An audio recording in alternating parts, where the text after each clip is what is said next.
Hi, everybody, and welcome to the Land Healers Network. We are on this journey together. This is our very first Land Healers Network call, and I'm so glad to see so many of you here today.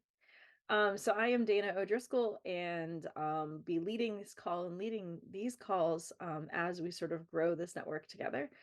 So tonight is both the inaugural Land Healers Network call as well as the North American book launch.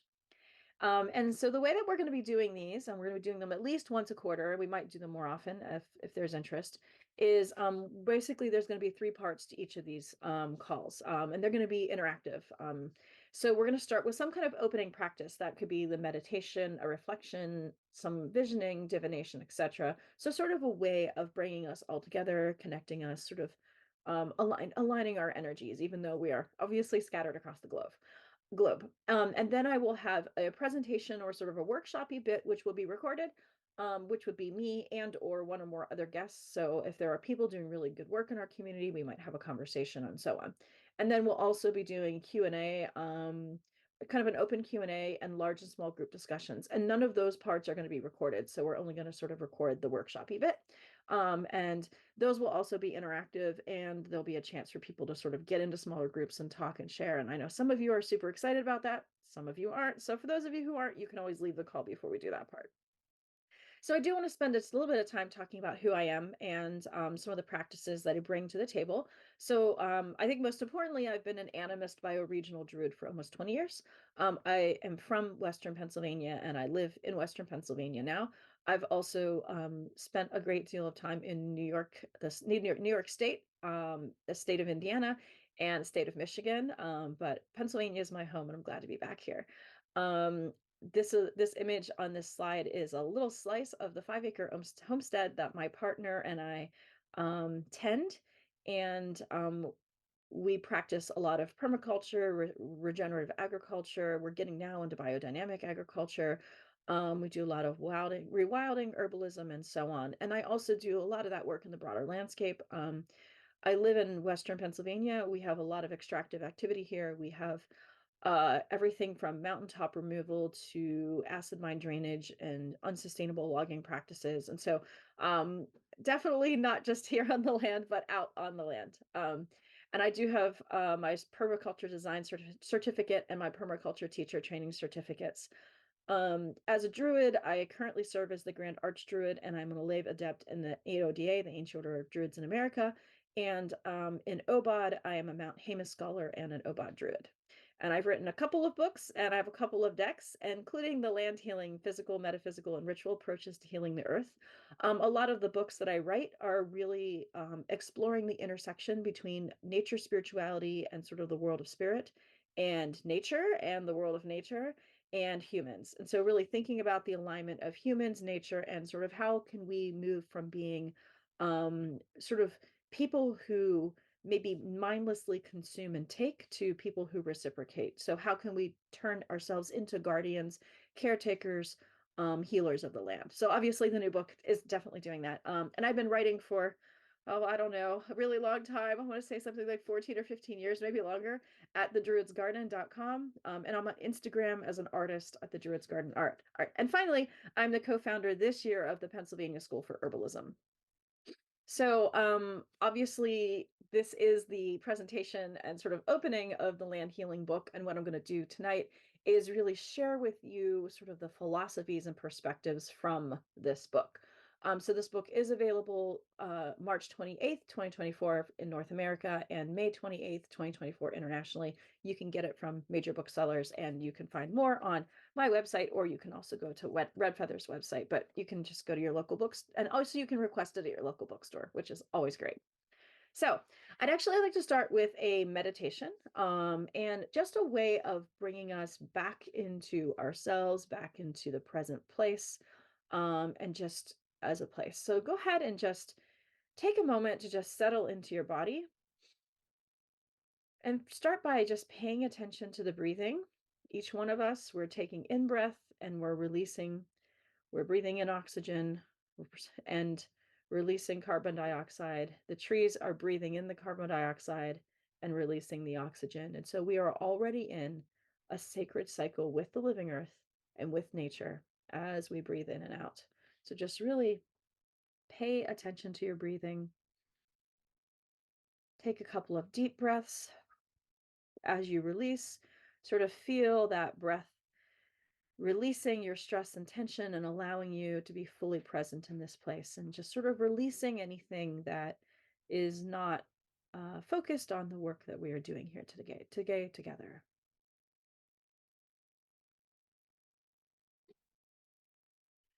So now I want you to envision a place on your landscape that you know needs healing.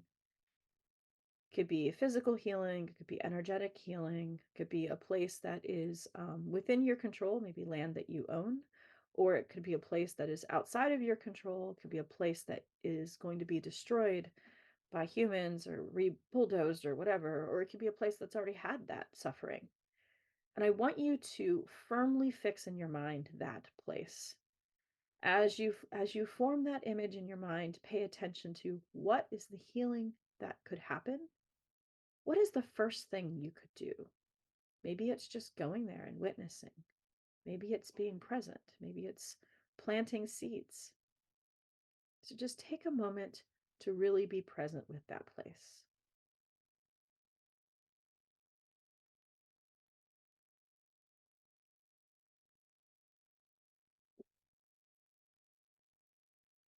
So now we're going to move into the future, and we're going to envision that your healing work, and maybe the healing work of many others, is done. That you are no longer in need of doing that healing work, but that the land has been healed. So now I want you to envision a healed landscape or a healed place. What does that place now look like? What is growing there? What are the people doing? What is the other life, the birds and the insects and the flowers, the bees? So just fix that image in your mind as firmly as possible, trying to build in a full sensory experience. What are the sights? What are the smells? What is the energy present in that healed place that was once so damaged? So I'll just give you another moment to firmly fix that image in your mind.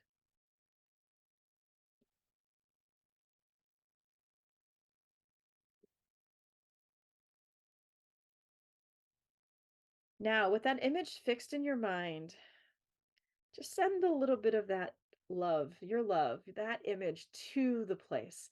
Connect with that place and just say, here's the future. Here's your future. If I have my way, if I'm able to heal, here's something that might be different. And see what response you get.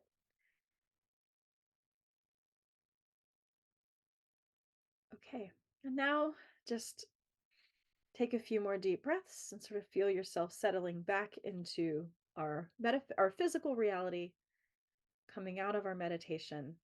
So I would love if a couple of you in the chat, if anybody wants to share some of what they experienced, or share some of their visioning. And what I can say about this practice that's so wonderful and so cool is that we really need this kind of thing. We need positive, healed visions of the future. So obviously we're all living on this planet, and as I've already mentioned, it's 2024, and it's been a hard number of years for a lot of us.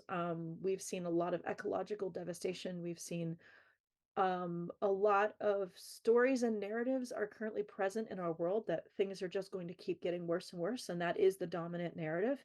And the thing about storytelling and the thing about narratives is that if we don't tell the story, we could really allow these other narratives to come forth. And so, telling a better story for the future, enacting a vision and sharing a better vision, a healed vision, rather than this vision of destruction that's so present in our landscape, that's a form of magic.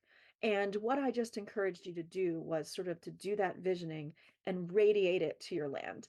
And you can do this visioning with your land. So the second step of this practice, for example, is then you say, okay, I have a vision. Dear spirits of the land, what is your vision? And ask the land to give you a vision and then co-create that vision together.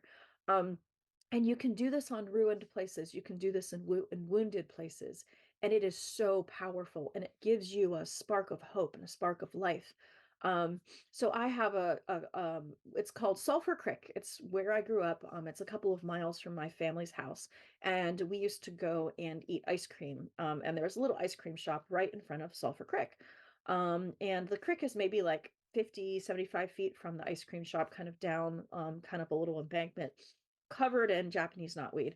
And Sulphur Creek is literally named Sulphur Creek because it's foul and yellow and stinks and there's no life in it. And my whole life growing up, that is how this creek was. And when I was younger, I used to envision this creek as this healed place. And I just kept putting that vision out. I've done various kinds of healing work. And then about 5 years ago, one of our local community organizations managed to get acid mine remediation and a big like a big grant to basically remediate this creek. And now, guess what? The stream is starting to flow clear again. And I'm not saying, oh, I did this, right? Because you know, I probably helped. But that's an example of how we can literally vision a better future. And it's very powerful work, and it's very powerful work today. So, looking at your stories here in our chat, I see all kinds of amazing things. I see people healing rivers and oceans. I see forests. I see land that was farm fields moving into something. I see somebody trying to bring their human community back into healing. Wonderful. Thank you. So I hope this is a useful practice for you. All right, so let's get to the challenges. Obviously, I don't really need to tell you much about what's going on here. I think we're all pretty aware of sort of a lot of the challenges we face. Western culture is obviously an earth-destroying culture. Typical daily life is threatening and killing all other life on this planet. And there's no way around that. And I'm not going to sit here and pull punches on that. Like, that's what's happening. We live in an exploitive culture that focus culture as a civilization that focus on taking everything it can rather than care-based relationships. And of course, we have things like the mass extinction. There are a lot of things that are dying and threatened right now. There are a lot more things dying now than were dying, say, 100 years ago or 500 years ago or 1,000 years ago. We have climate change where our entire planet and ecosystem are threatened with the destabilization of our climate. So obviously these problems are really clear, and there's lots of talk about them, but what we are not seeing, especially on a larger global scale, is a lot of action. We have a lot of obstruction, right? There's a lot of people making a lot of money off of the way things are. Additionally, we have these challenges of having these complex personal and ancestral histories. So, like myself, as a white person in Western Pennsylvania, I don't only have to deal with the fact that this land has been pillaged, but also that the people that originally tended this land, the indigenous peoples, the Susquehannock in particular, have been driven from the land and this sort of legacy that I live in. And so, one of the things that I'm always thinking about is how do I become a good ancestor, and how do I offer a better ancestral legacy than was given to me? And also, how do I support Indigenous peoples, and how do I help elevate their voices and sort of encourage us to listen to them as the teachers of this land?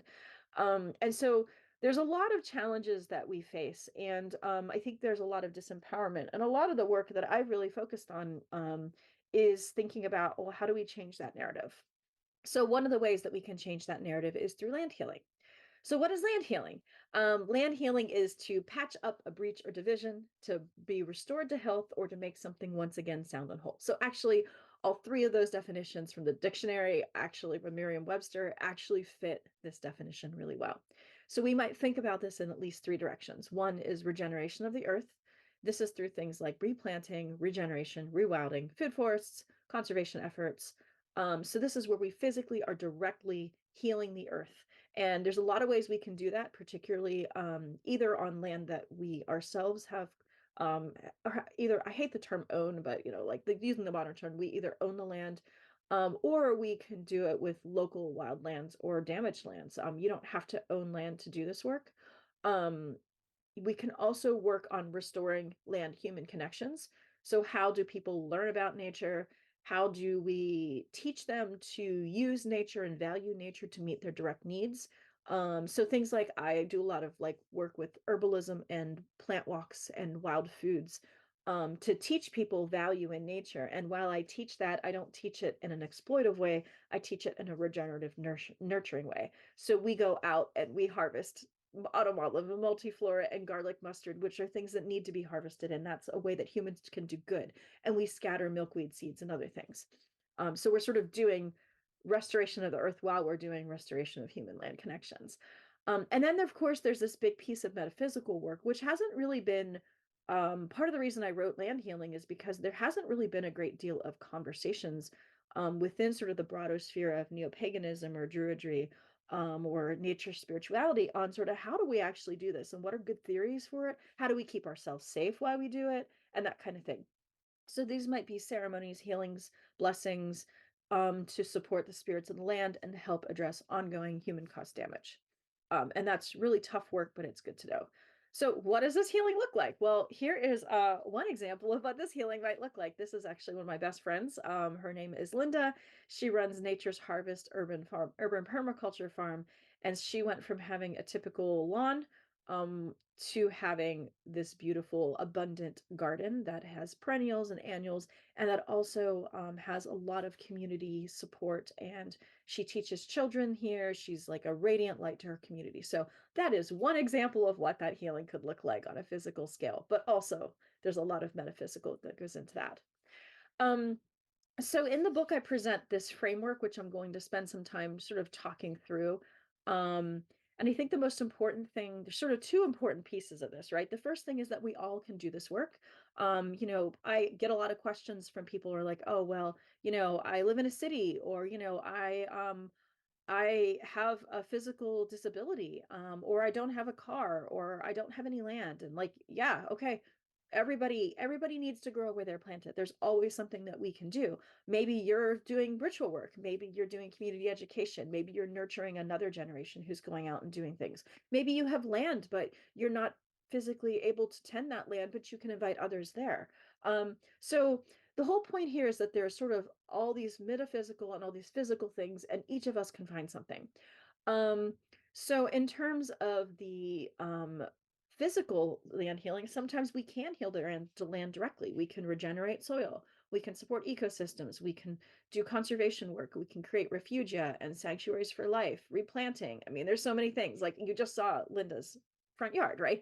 But there's a lot of times where we can't do that. There's a mountaintop that's being removed near my home. I don't have any power over that. I've tried to do some things to stop it, but it's already ongoing. So then I can do energetic work. I can do metaphysical work. I can hold space for that mountain. I can combine those two things. And of course, as part of that, education and fostering of human land connections, we do self-care work, we do protective work because land healing is tough, and really thinking about how do we rebuild a respectful, reverent, and reciprocal relationship with humans and nature so that we can actually sort of shift this culture and we can bring that vision that we were talking about. So this is to say we all have something we can do. And anything that we do on the metaphysical side, we can sort of shift into the physical world. And anything that we do in the physical world also has implications for the metaphysical.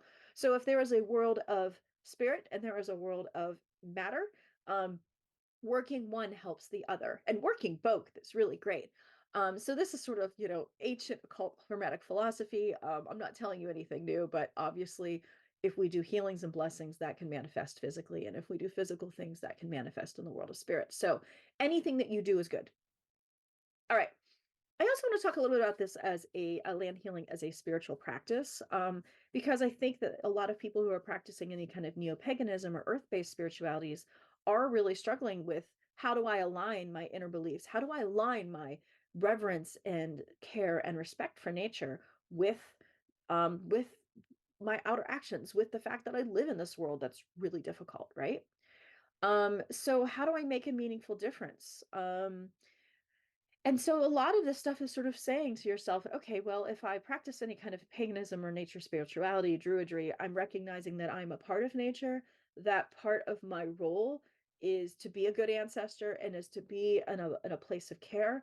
I want to give as much back to nature as I take every day just to live on this planet. I want to make a meaningful difference. I recognize that every individual has power over their immediate circumstances, and that's a part of nature. I want to bring balance nature heals us, we heal nature, everybody wins.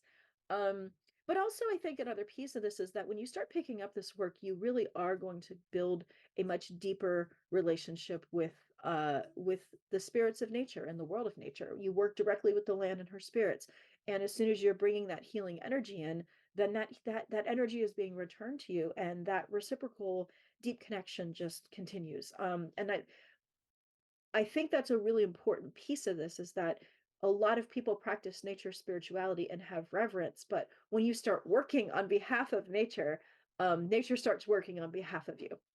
So I think that's a really important piece. So I thought to introduce this scenario. Obviously, you can look at my website, I have tons of stuff there at the Druid's Garden. You can look at the book, and the book sort of walks you through things, and sort of walks you through a whole framework. So that framework we just talked about 2 slides ago. What I thought I would do is actually just present 3 land healing scenarios, things that you might encounter, and sort of walk through the framework with those things. So let's start with where I live. So here I am in Western Pennsylvania, and I live here. The first image is from about 2015, and it's all of the different wells. The black dots are the conventional wells, and the red dots are the deep fracking wells, the deep injection fracking wells. And this pattern along Pennsylvania actually goes with the pattern of mountains. So if you look at the way that the Appalachians and our specific section of the Alleghenies and then up to the Poconos, you can see that pattern. That pattern is reflected here because that's where all the coal is, all the shale fields are. That's where all the natural gas is, right there. So I live right in the middle of that big black area. And the second image here on the left is one of our fracking wells. So this is an example of a place that was a forest. They cut it down, turned it into a lawn, and then put a fracking well in the middle. And you can see the damage that is caused just by the vehicles coming in and out to check the well. So this is sort of an example. This is from White's Woods. This is a local park where literally, like, it's a 5-minute walk from my work. And then this third image is a zooming in of Google Scholar. So this is part of Allegheny National Forest. This is supposed to be a protected national forest, and you see 2 things. One, you see all of the fracking sites, every single one of those little, like all those, that whole pattern of roads, is every one of those little pads is a fracking well. And the other thing you see is the deforestation. So this is, that's just north of me. Kind of, I don't know if you can see my mouse, but up in here. So this is the landscape in which I'm living, which is just full of fracking. So what's Druid to do about it? All right. So the first thing we want to think about, make this screen a little smaller, is thinking about how to observe and listen. As human beings, we have done a great deal to harm the land by assuming that we know best. And the first step in land healing is to show the land that you're a different human. You're not just going to come in and say, I know what you need, and do it. That doesn't work in human communities, doesn't work in nature either. Instead, we go, we observe, we ask questions. So observe with your eyes. What do you see? What is happening? Is this a healthy ecosystem? To ask that question, you need to know what a healthy ecosystem looks like, right? So go to the old growth forests, go to the beach, go to the places in your ecosystem, in your local landscape that you know is a healthy ecosystem that is protected. So then look at the difference between those protected places, what's growing there, how many birds, how many insects, and where you're at. Is this a damaged ecosystem? What has happened, or what will happen in the future if it's a site that might be slated for, say, logging or something? So you observe with your outer eyes and your outer senses, and then you observe with your inner eyes and your inner senses. What am I sensing here? What is the energy of this place? Interact with the spirits of the land. Ask the questions. Can I help you? How can I help? Because sometimes they might not even want your help. They might just tell you, go away, right? And I will say this framework does assume that all land has spirit, and those spirits can be interacted with. So there's just a basic animistic assumption here.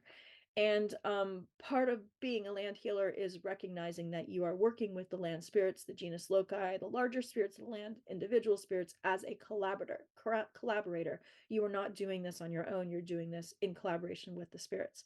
And with all this information you're gathering, then you say, let's set our intentions together, just like we were doing with that visioning. What can be done? What could be helpful to you? And sometimes it's just listening and observing. It's witnessing, right? So Okay, so in the terms of this, right? What I discovered about this is that there was a lot of I'm just going to point to this image on the lower left. Obviously the forest had been cut. There's a lot of mowing happening, but there's also an opportunity for really interesting edge spaces. And so I sort of said, okay, well, I think I actually need both physical and metaphysical healing. So the second step is then, okay, what kind of healing? So I sort of have a sense of the problem. I've talked to the spirits. They're probably already guiding me to step two. Is there a way for me to directly intervene in some way to assist life in the ecosystem? That could be conservation, picking up trash, planting native species, getting lots of people to harvest non-native species like I do. You don't have to own land to do this. You could just be out in the land. And sort of tend the land around you? Or is this metaphysical healing, or is this a mix of both? So, in the case of the fracking wells, after sort of working with this particular place, conferring with the spirits of nature, we're actually going to use a mix of both in this case. So, physical land healing.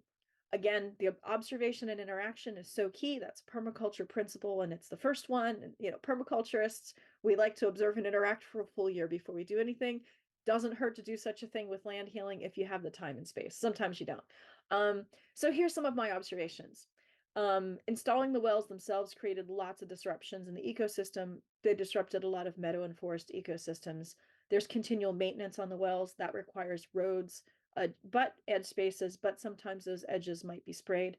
Workers also leave their trash in the forest. So I came up with 3 solutions. The first was making seed balls. This is also on my blog and in the book. You basically create seed balls, 50% soil, 50% clay, native seeds. You mix them together, and then, if you obviously work energy and magic, you infuse those with healing and blessing. So I actually did this. I made local seed balls. I started tossing them around the wells, especially a lot of milkweed. The spirits of the land indicated they wanted more milkweed, New England aster, other such plants, and sort of, threw those all around the wells. And then over time, they stopped mowing that well. And now there's just like this meadow of flowers and plants. Good work. Pick up the trash, singing songs of blessing and healing. So I go up there every couple of months at least and continue. I've been doing this work in this place for 8 years now. Pick up garbage and sing songs and blessings and check in.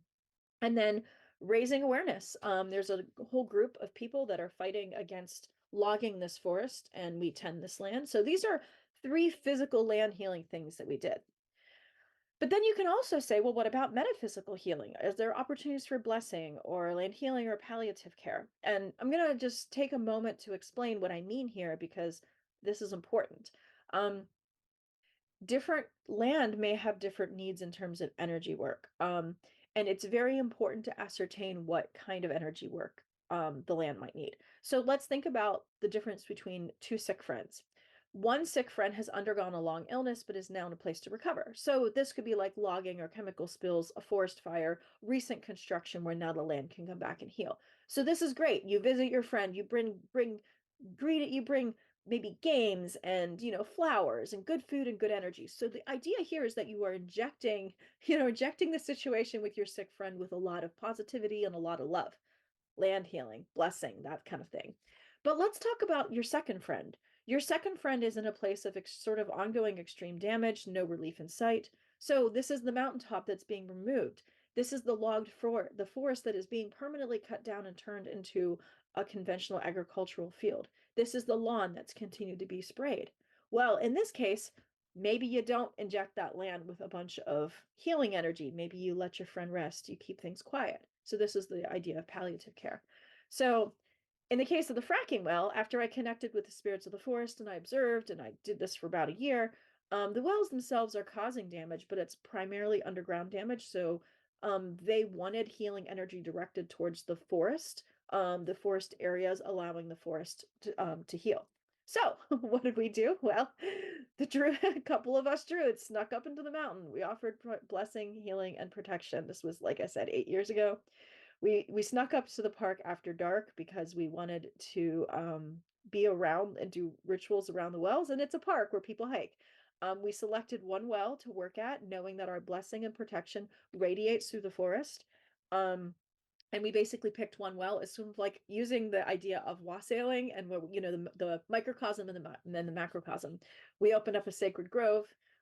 We basically called forth a modified version of AODA's sphere of protection, which uses seven directions, which is also in the book.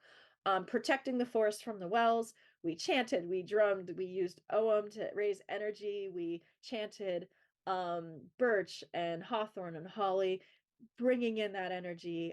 We left an offering for the spirits of the land, sort of did this like little mandala of herbs and stones and acorn caps the best we could. It was dark. And then we performed divination to see what our next steps were and promised to return soon. And I've been coming back to that space all those years since, doing plant walks there and community education and ritual and healing work. And then we closed out the space. So that's like an example of get a couple of your friends and go do some healing. And then continued work. As I said, I continue the space. I renew protections. I leave healing sigils as part of my land healer's crane bag. These are sigils that are blessed and empowered in a ceremony. Um, I talk about these a lot in the book because the sigils are a really useful tool. You can bless them in your sacred place, and then you can leave them in places where you are in public, where you don't necessarily have an opportunity to sort of do more work. So you just drop them off quietly, leave them in front of a well, tap in each, etc. And years pass, some of the wells stop functioning. Oh, what do you know? And they're starting to close down. And the seeds around the wells spring up, and the spirits of the land hold strong. So that's just an example of one kind of healing. So I'll just briefly go through two more just to give you a sense of how we could apply this to other circumstances. So the forest that would be cut down and developed, I have the word developed in quotes because I can't deal with the concept of development. It's like such a positive word and it's such a negative thing that happens to the land. So there's a lot of variations on this kind of thing. We have housing developments, cities that are cutting down trees or pipelines. I've dealt a lot with pipelines. Forest, dealt a lot with forests slated for logging and clear cutting. One thing that's happening right now in my landscape is a lot of the farmers are cutting a bunch of their forests down to make more farmland. And it's everywhere. It's terrible. Or putting in a new shopping center. So in this example, this actually goes the whole way back to whenever I lived in the state of Indiana in graduate school, and there was a Walmart supercenter being put into a half forest and half swampland using eminent domain. Community fought, but in this case, we failed, and there was a lot of damage to a wetland, and people were really unhappy about it. So on one hand, it's like, well, what can we do if this happens? Is there anything that can be done on the physical plane? In this case, like White's Woods, the forest with the fracking wells, we do have fracking wells, but we prevented so far logging from happening. So citizen actions and lawyers and protections and those kinds of things sometimes can work awesome. And if you have any chance to organize and do that, great. But in the case of this, a lot of this happens on private land. So, farmers are cutting down their forests, or Walmart bought the land and now they want to, take out the forest and the swamp. So again, first thing we do, deep listening, observing, interacting, talking to the spirits of nature. How can I help? You know, and that sort of thing. Techniques. So there are sort of three techniques here. A physical healing technique is protecting and preserving some of the ecological diversity. Gathering up, so I went there actually to this place on this edge of this park and I gathered up small amounts. I mean, I'm one human being, right? But I explained what was going to happen. I explained the timeline when it was happening. And I dug up several small, like tiny baby oaks, and then I grabbed and I gathered seeds from various asters and goldenrods, and I moved them. I moved them to public land where they could grow. And I did that in reverence and intentionality with blessings and healing. So I preserved even a small amount of the genetic diversity, which that little piece makes a difference. The second thing I did is I put the land to sleep. So this is a palliative care technique. I talk about it extensively in the book. I explained to the spirits of the land and all the life there. I'm like, insects, animals, if you can get out of here. If you can't, and I worked with a drumbeat ritual to lower the energetic frequency and try to create basically a pattern of sleep and numbness so that when the chainsaws came in, the spirits of the land were at least prepared for that. And the third technique is holding space, witnessing, being present, not being willing not to look away. So much of what's happening now is because humans refuse to see what is right in front of them. There are you know, millions and millions of pieces of evidence that say that our lifestyle and what we're doing is wrong, and yet people just continue to ignore it. So not ignoring it, not looking away, documenting, sharing what is happening, raising awareness, remembrance. When you go back there, you're hiking in the forest, you're driving by that Walmart, remembering what was there, envisioning that it'll be there again, and apologizing. Um, you don't have to take on the guilt of something that you have no control over. That's not fair to you. But saying, hey, on behalf of misguided humanity, I am sorry this is happening and I am here for you. That makes a great deal of difference. Okay, so one more example briefly. Oh, look, we bought 5 acres and there's a huge lawn. What are we going to do about this? And so this is this has been, me and 8 years ago, right? We had a lot of logging on our land and we had a lot of lawn. And so we applied permaculture here. It's like, hey, we are, spirits welcomed us to this place. We're so happy you're here. So we applied basic permaculture, observe and interact. What life is already present and thriving? Where are the flows of water and wind and the path of the sun? What are the challenges and benefits of this space? So if you're in a place of like, oh, I'm in suburbia, or I have a tiny chunk of lawn, I'd like to create a space for life rather than a space of consumption. Deep listening, setting intentions with nature. Hey, spirits, we're here. We're going to live and cohabitate with you. What would you like to see? Are there places that you want to remain wild and free? Are there places where we can create gardens and attend to our human needs? So some of our human needs being like grazing area for our birds, herb gardens, vegetable gardens, spaces for ceremonies, spaces for druids. So how do we build and enrich this ecosystem together? So a couple of things that we can do here, and again, these are all either in my land healing book and some of them are in sacred actions and they're all on my website, are things like hugelculture. We had all this downed wood. We were able to really recognize that as a resource, turning that into beds, allowing the allowing clearing a lot of the debris so there was opportunities for new forest growth. Sheet mulching, creating soil. Really, for one of our emphases, I'm a member of United Plant Savers. I'm really committed to medicinal perennial plants. So a large portion of our garden focused on stacking functions, to creating habitat for insects, birds, food, nectar sources, native or naturalized plants that also have food, medicine, habitat, spiritual uses, rare plants in the ecosystem that we can use to spread outward, and really reclaiming that lawn, and with the remaining lawn, turning it into grazing pasture with rotating fences. So right now, we don't have to consume a lot of fuel, a lot of fossil fuel. Our lawn is primarily mowed by a flock of 5 geese. And they're pretty, you can get them to mow a good acre and a half and they can manage it. We only know now mow a couple of times a year. Pretty much the things the geese won't eat. Sometimes it gets too tall and then, we'll still go through it once in a while, but we're probably reducing mowing from like a typical, like my neighbors mow their lawn every week and maybe we mow every 5 to 7 weeks, and not much. So and to deal with ticks too. So really we've used the rest of the lawn as sort of a working lawn for our flocks. So here's an example of the hugelculture beds and that technique. You can learn more on my website. And it's a really great technique if you have a lot of wood, and it's a great way to sort of use local resources.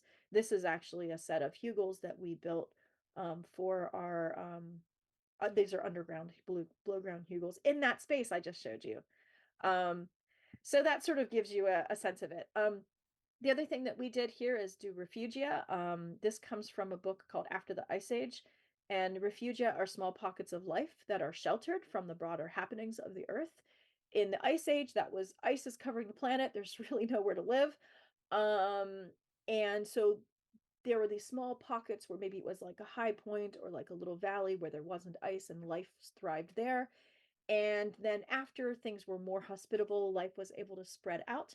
Guess what? Today we have large swaths of land everywhere. They're inhospitable, such as your lawns, such as conventional agriculture spraying. And so one of the things that we can do physically, which is what we're doing on our land with that lawn space I showed you, is to create refugia to provide nectar, habitat, food, shelter of at-risk species. And once mature, you can scatter seeds and plants. And of course, you can do all your healing work too. So here's what we had, here's what we have now. complete different energy, space of healing, no consumption. This is now a space of production, and the edges that we still have that are lawn, their gathering spaces, now become a place for our geese to graze, and then they are happy and give us joy and eggs and feathers for my art.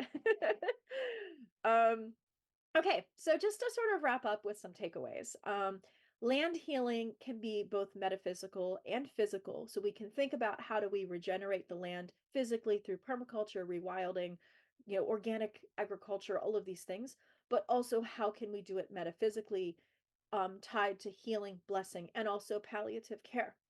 It can be part of a pagan or earth-based spiritual practice. It works extremely well in that way, leading you to deeper connections with the land, making a difference, and ultimately becoming a good ancestor, which, sorry, but we need a lot more of us doing that. Um, Land healing is always rooted in observation, interaction, and care. We use listening techniques. We work with the spirits of land. We co-create intentions with them to examine a path forward.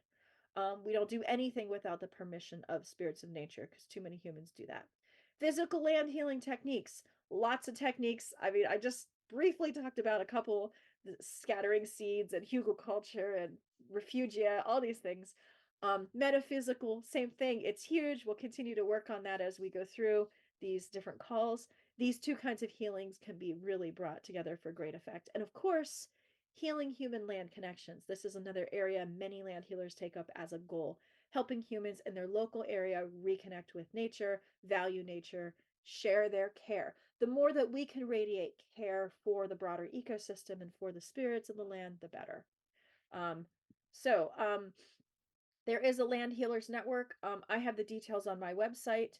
And we have a Facebook group where we've been talking. There's other events. These are the three I have scheduled for the future. I would hope you check it out. You can find that information on my website in the Facebook group. So I hope that you'll consider joining us if you haven't already, and that's how you found out about this call.